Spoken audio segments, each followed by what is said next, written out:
ભરૂચ જિલ્લામાં Delhi Mumbai Bharatmala express way પર ફરજ દરમિયાન ભરૂચ સિટી ટ્રાફિક પોલીસના જવાનોએ માનવતાનું ઉત્તમ ઉદાહરણ પૂરું પાડી એક ગંભીર અકસ્માતમાં ઈજાગ્રસ્ત ટ્રક ડ્રાઈવરનો જીવ બચાવવા સમયસર કામગીરી કરી હતી. ભરૂચ સિટી ટ્રાફિક પોલીસ સ્ટાફના હેડ કોન્સ્ટેબલ રાજેશભાઈ અને ડ્રાઈવર એએસઆઈ કનુભાઈ એરફોર્સ કોન્વેના પાયલોટિંગની ફરજ પર હતા. તે દરમિયાન પિલુદ્રા ગામ નજીક એક હાઈવે ટ્રકનું ટાયર અચાનક ફાટી જતા ટ્રક પલટી મારી ગઈ હતી અને ડ્રાઈવર વાહનમાં ગંભીર રીતે ફસાઈ ગયો હતો. ઘટનાની જાણ થતા જ પોલીસ જવાનોએ પોતાની ચાલુ પાયલોટિંગની ફરજ થોડા સમય માટે રોકી તાત્કાલિક અકસ્માત સ્થળે પહોંચી બચાવ કામગીરી શરૂ કરી હતી.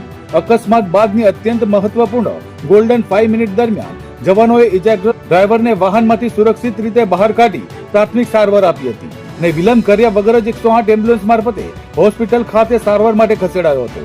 ભરૂચ સિટી ટ્રાફિક પોલીસની સમય સૂચકતા, ફરજ પ્રત્યેની નિષ્ઠા અને માનવતા ભર્યા અભિગમે ફરી એકવાર સાબિત કર્યું છે કે ગુજરાત પોલીસ માત્ર કાયદાના રક્ષક જ નહીં પરંતુ પ્રજાની સાચી મિત્ર પણ છે.